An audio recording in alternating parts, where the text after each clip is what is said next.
Hay un lugar en el mundo donde una sola piedra supera las 1000 toneladas y no está abandonada ni incompleta. Está colocada, alineada y formando parte de una estructura que sigue en pie. Ese es el punto donde empieza el problema, porque no sabemos quién lo hizo, no sabemos cómo lo hicieron y tampoco para qué. Y cuando empiezas a observar otros sitios, el patrón se repite. Ciudades enteras excavadas bajo tierra, sin rastros claros del proceso. Muros donde las piedras encajan con una precisión que todavía hoy sorprende. Bloques transportados desde kilómetros de distancia, trabajados como si el peso no fuera un problema. Lo inquietante no es que existan, lo inquietante es que cuanto más los analizas, más difícil resulta explicar cómo fueron hechos. En esta nueva entrega vamos a recorrer 7 de estos megalitos y llevar cada uno al límite. No solo vas a ver lo que se sabe, vas a ver exactamente dónde todo deja de tener sentido. Y si prestas atención, puede que al final ya no estés viendo simples construcciones, sino evidencia de algo que no debería existir.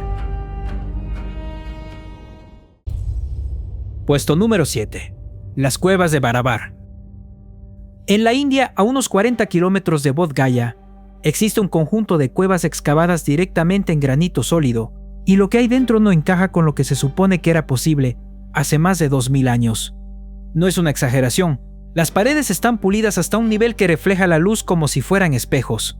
No hay marcas visibles de herramientas, no hay irregularidades, y lo más inquietante no es solo que sean lisas, es que son perfectamente planas y geométricamente controladas. Ahora, aquí viene el primer problema. Estas cuevas son atribuidas al emperador Ashoka, alrededor del siglo III a.C.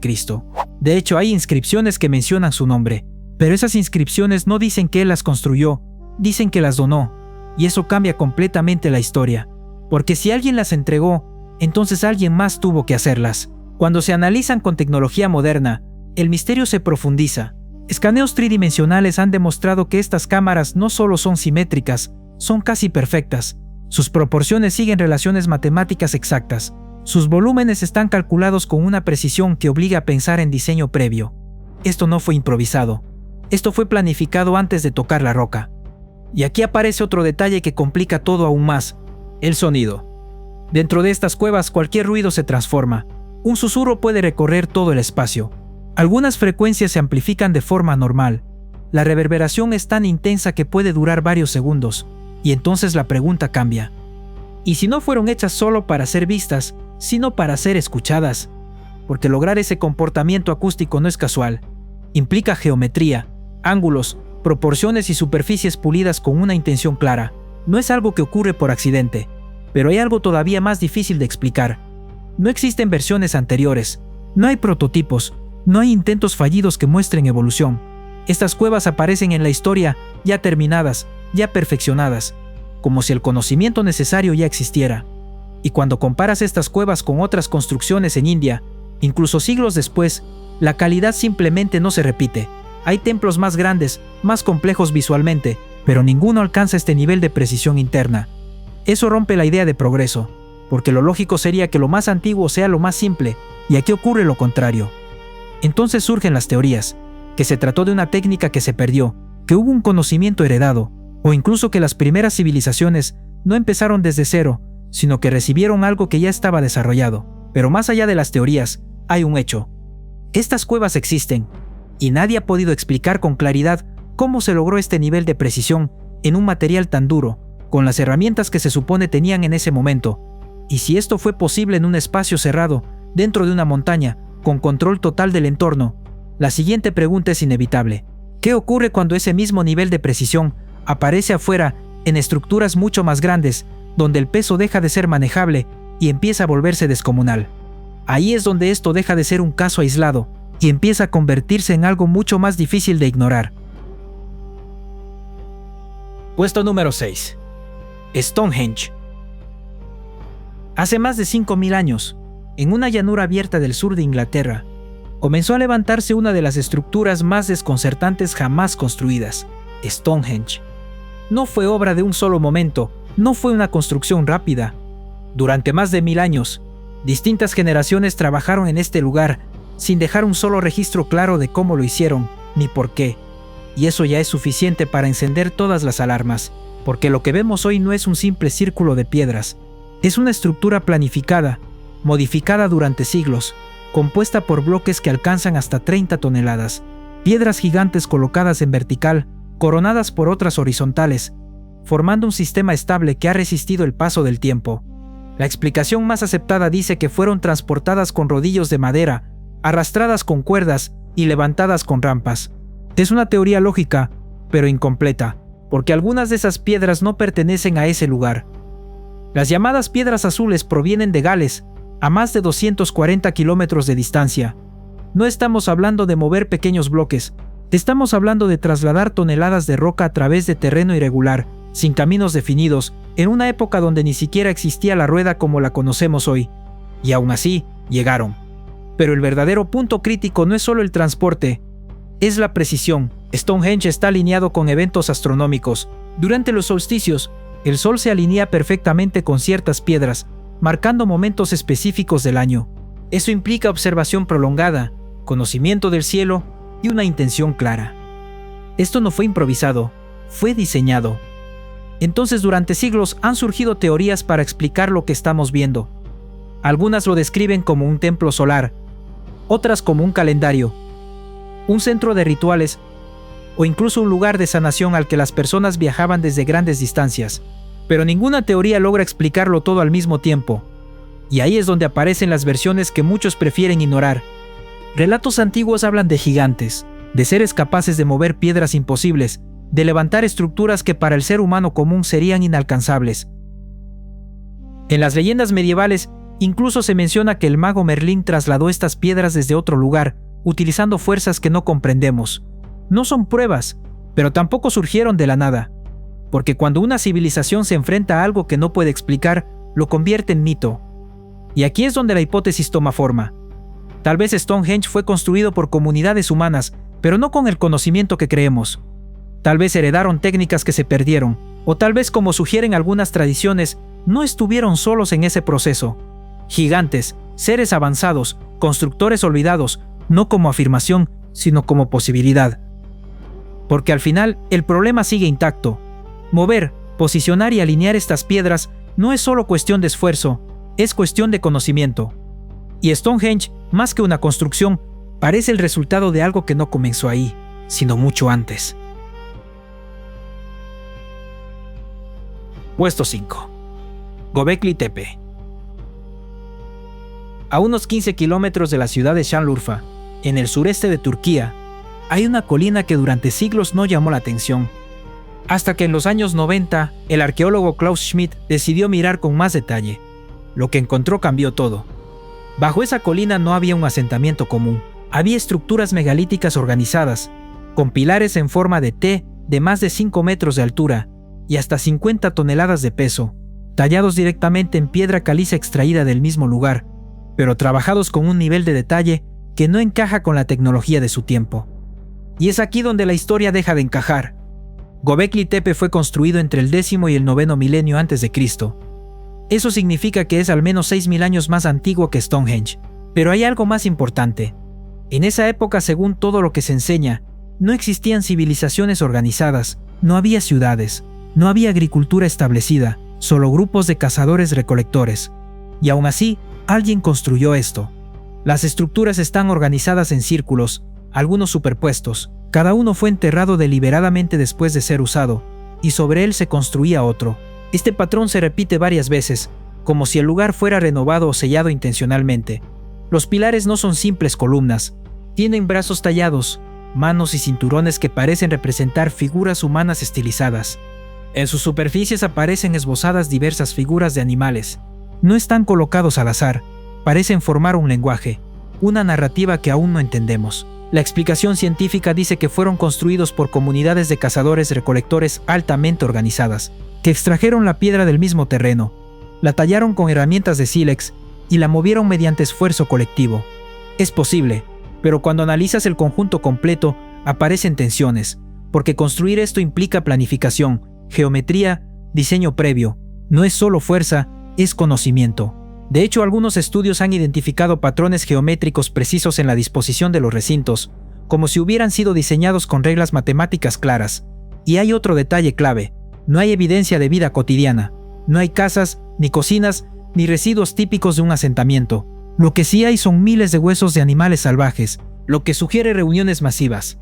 Eso lleva a la teoría principal, un centro ritual, un lugar al que diferentes grupos viajaban desde cientos de kilómetros para reunirse, participar en ceremonias y reforzar creencias comunes. Pero incluso esa teoría abre otra posibilidad, porque si grupos nómadas fueron capaces de organizar algo así, entonces el origen de la civilización cambia. Ya no sería primero la ciudad y luego el templo. Aquí sería al revés, primero el templo y luego la civilización. Pero no todos aceptan esa idea. Algunos investigadores han planteado que Göbekli Tepe podría ser el rastro de una civilización anterior, mucho más avanzada, que desapareció. Otros sugieren que los relieves podrían estar registrando eventos astronómicos o incluso catástrofes, como el impacto de un cometa. Y hay teorías aún más radicales, que este lugar fue diseñado como un punto de conexión, un centro donde se transmitía conocimiento, o incluso que lo que vemos es solo una parte, porque más del 90% del sitio sigue enterrado. Hoy se puede visitar, caminar por pasarelas elevadas, observar los pilares desde arriba, ver las excavaciones en curso, pero lo que ves es solo una fracción. El resto sigue bajo tierra. Y ahora te tengo una pregunta. ¿Crees que esto lo hicieron humanos o hay algo más? Si te dijera que existe una ciudad entera donde puedes vivir meses sin ver el sol, ¿lo creerías? No es una idea, no es una teoría, existe. Puesto número 4. Derinkuyu. Esta antigua ciudad está bajo tierra, y lo más inquietante no es eso, sino lo que implica haberla construido. Derinkuyu está ubicada en Capadocia, Turquía. Desciende más de 80 metros y tiene al menos 18 niveles excavados directamente en roca volcánica. No son simples túneles, es una estructura completa. Viviendas, establos, cocinas, iglesias, bodegas, pozos de agua y sistemas de ventilación. Todo diseñado para algo muy específico: permanecer ocultos durante largos periodos. Y aquí aparece el primer punto crítico. No fue encontrada por arqueólogos. Fue descubierta por accidente en 1963, cuando un hombre derribó una pared en su casa y encontró un túnel. Ese túnel llevaba a otro, y luego a una red que nadie imaginaba que existía. Más de 600 entradas conectadas a casas en la superficie, como si toda la ciudad de arriba tuviera otra debajo. La explicación más aceptada dice que fue construida por distintas civilizaciones, hititas, frigios, y más tarde ampliada por comunidades cristianas que la usaron como refugio ante persecuciones e invasiones. Tiene lógica, pero cuando analizas el diseño, algo no encaja del todo, porque para esconderse no se requiere este nivel de complejidad. Aquí hablamos de una ciudad capaz de albergar hasta 20.000 personas con animales y provisiones. Cada nivel tenía una función específica, organizada con precisión, y lo más importante, podían sobrevivir sin salir. Eso solo es posible por dos cosas: aire y agua. Derinkuyu tiene más de 50 pozos de ventilación que distribuyen oxígeno a todos los niveles. Algunos superan los 50 metros de profundidad. Además, contaba con un sistema de agua protegido que evitaba cualquier contaminación externa. Eso no es improvisado, eso es ingeniería. Y hay otro detalle que cambia todo. Derinkuyu no es única. En la misma región existen más de 200 ciudades subterráneas, muchas conectadas por túneles que recorren kilómetros bajo tierra. Eso ya no es refugio, es un sistema completo. Entonces la pregunta deja de ser quién la construyó y pasa a ser por qué. Porque una cosa es protegerse de invasiones, pero otra muy distinta es crear una red subterránea capaz de sostener vida durante meses sin depender del exterior. Algunas teorías dicen que fue una respuesta a conflictos constantes, otras sugieren que pudo ser una estrategia contra condiciones extremas del entorno. Pero hay hipótesis más incómodas, que no estaban huyendo solo de enemigos visibles, sino preparándose para algo más grande. Porque cuando una civilización decide irse bajo tierra, y lo hace de esta forma, no está reaccionando, está anticipando. Y eso convierte a Derinkuyu en algo más que una ciudad. La convierte en una señal de que en algún momento alguien supo que quedarse en la superficie ya no era una opción. Puesto número 3. Sacsayhuamán. Desde lo alto del Cusco, hay un lugar que no solo domina la ciudad, domina las preguntas. Porque Sacsayhuamán no impresiona por su tamaño, impresiona por lo que no se puede explicar fácilmente. Antes de hablar de teorías, hay que entender lo que tienes delante. 3 enormes murallas en forma de zigzag, construidas con bloques de piedra que superan fácilmente las 100 toneladas. Algunas alcanzan hasta 125. No están apiladas, están ensambladas. Y no de cualquier forma. Cada piedra tiene una forma única y regular, tallada para encajar perfectamente con las demás. No hay espacios, no hay mortero, no hay ajustes visibles. Es un sistema de precisión extrema en piedra maciza. Ahora viene la parte crítica. Estas rocas fueron transportadas desde canteras ubicadas a más de 20 kilómetros, en una geografía montañosa, a más de 3.700 metros de altura, sin ruedas, sin maquinaria, sin herramientas metálicas avanzadas. La explicación más aceptada dice que más de 20.000 hombres participaron en su construcción, utilizando rampas, cuerdas y organización colectiva durante décadas. Es posible, pero no explica todo, porque mover la piedra es solo una parte del problema. El verdadero desafío es la precisión con la que fueron ensambladas, y ahí es donde las respuestas empiezan a fallar. Los cronistas españoles, al ver estas estructuras por primera vez, no creyeron que fueran obra humana. Algunos afirmaron que solo fuerzas sobrenaturales pudieron haberlas colocado. Puede parecer exagerado, pero surge de una observación real. Esto no se parece a nada más de su época. Y aquí aparece otra capa del misterio. Algunos investigadores sostienen que los incas no fueron los primeros constructores, sino que encontraron una base preexistente y la ampliaron. Eso explicaría por qué este sitio alcanza un nivel técnico que no se repite con la misma escala en otras construcciones incas, como si aquí ya hubiera algo antes. Además, Sacsayhuamán no era solo una fortaleza, también fue un centro ceremonial y posiblemente astronómico. Desde este lugar se realizaban rituales como el Inti Raymi, vinculados al sol y al calendario agrícola. Incluso se ha propuesto que todo el Cusco fue diseñado como un puma, y Sacsayhuamán representaría su cabeza. Eso implica planificación urbana a gran escala, no solo construcción aislada, pero el misterio no termina en la superficie. Debajo de Sacsayhuamán existen túneles conocidos como chincanas. Algunos relatos antiguos aseguran que conectan con otros puntos clave del Cusco, como el Coricancha. Muchos intentaron explorarlos, y no todos lograron salir. Hoy varios de estos accesos están cerrados, no completamente estudiados, no completamente comprendidos. Entonces la hipótesis toma forma. ¿Fue Sacsayhuamán una obra completamente inca, o una reconstrucción sobre una base mucho más antigua? ¿Se trató de una demostración de poder o de un conocimiento heredado?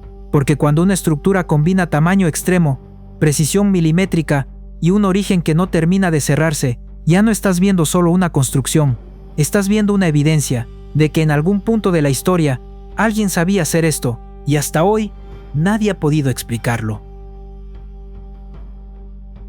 Puesto número 2. Puma Punku. Hay un lugar en Bolivia donde las piedras no parecen talladas, parecen fabricadas.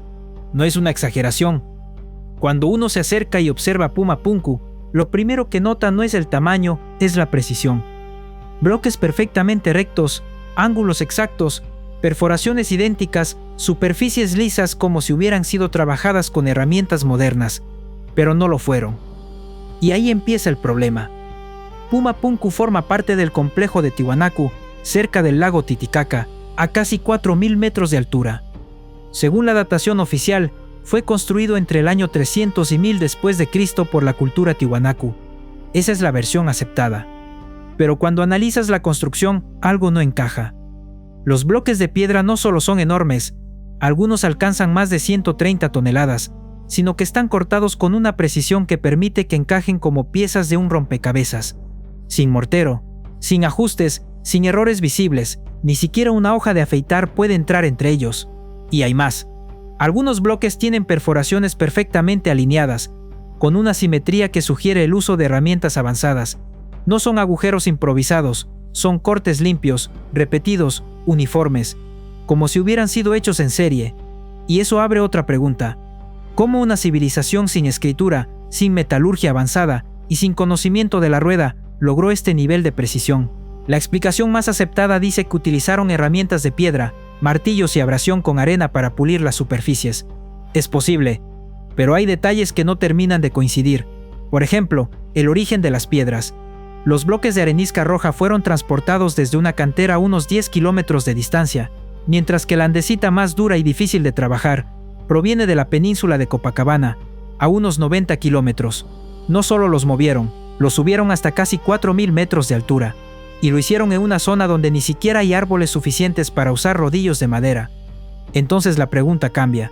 Ya no es solo cómo los cortaron, es cómo los llevaron. Y hay otro punto que intensifica el misterio. Algunos análisis modernos han encontrado composiciones en la piedra que no coinciden completamente con las fuentes geológicas locales, lo que ha llevado a plantear hipótesis más radicales, que ciertos bloques podrían haber sido moldeados o incluso fabricados. No es una afirmación, es una posibilidad, y a partir de ahí las teorías se multiplican. Algunos investigadores sugieren que Puma Punku fue construido por una civilización mucho más avanzada de lo que se reconoce. Otros plantean que los datos de datación podrían estar alterados. Y luego están las teorías más polémicas, que este sitio no fue construido solo por humanos, que pudo haber intervención de una inteligencia externa o de una civilización con tecnología que no ha quedado registrada. Puede sonar extremo, pero surge de una observación concreta. El nivel de precisión no coincide con lo que se esperaba para su época. Hoy Puma Punku está en ruinas, bloques gigantes dispersos, como si algo hubiera desarmado toda la estructura. Algunos creen que fue un terremoto, otros hablan incluso de una ola proveniente del lago Titicaca, nada confirmado, pero el resultado es claro. No estás viendo una construcción intacta, estás viendo los restos de algo que incluso destruido sigue siendo difícil de explicar, y eso es lo que lo convierte en uno de los enigmas más incómodos del mundo antiguo. Porque aquí, la piedra no solo está colocada, está trabajada de una forma que todavía no logramos replicar completamente. Y ya cerrando este viaje, llegamos a la cúspide, y aquí es inevitable detenerse, porque lo que vas a ver no solo rompe la lógica, la supera. Puesto número 1, Baalbek. Hay piedras grandes, y luego está Baalbek. Aquí no estás viendo bloques, estás viendo masas que parecen imposibles de mover, incluso hoy. En la base del templo de Júpiter hay 3 piedras, el trilitón, que superan fácilmente las 700 toneladas cada una. Pero eso no es lo más extremo. En la cantera cercana hay un bloque que supera las 1000 toneladas y otro que se acerca a las 1500. No están en teoría, están ahí. Y ese es el problema, porque mover una piedra de ese tamaño ya es difícil de imaginar. Pero aquí no solo las movieron, las alinearon, las colocaron y las integraron en una estructura que sigue en pie. Entonces la explicación comienza. La versión más aceptada dice que los romanos utilizaron rampas, rodillos, cuerdas, mano de obra masiva, y que aprovecharon la inclinación del terreno para desplazar los bloques desde la cantera hasta el templo. Es una explicación lógica, pero cuando la llevas al límite, se rompe, porque no hay registros claros del proceso. No hay herramientas encontradas que justifiquen ese nivel de manipulación, y sobre todo, no hay otros ejemplos en el mundo romano que alcancen esta escala exacta. Entonces aparece otra posibilidad, que los romanos no construyeron la base, solo construyeron encima, que ese podio ya existía, que alguien antes hizo lo imposible, y luego otra civilización lo reutilizó.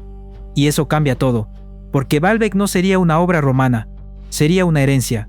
Y cuando entras en ese terreno, las teorías se vuelven más incómodas. Algunos hablan de una civilización anterior con conocimientos perdidos. Otros mencionan gigantes, descritos en textos antiguos, capaces de mover bloques de ese tamaño. Y luego están las teorías más extremas, que esto no fue hecho con fuerza, sino con tecnología. Una tecnología que no dejó rastro, porque cuando ves cortes tan precisos, superficies tan limpias y bloques tan descomunales, la pregunta ya no es cómo los movieron, es que sabían que nosotros no. Y hay un detalle que lo cambia todo.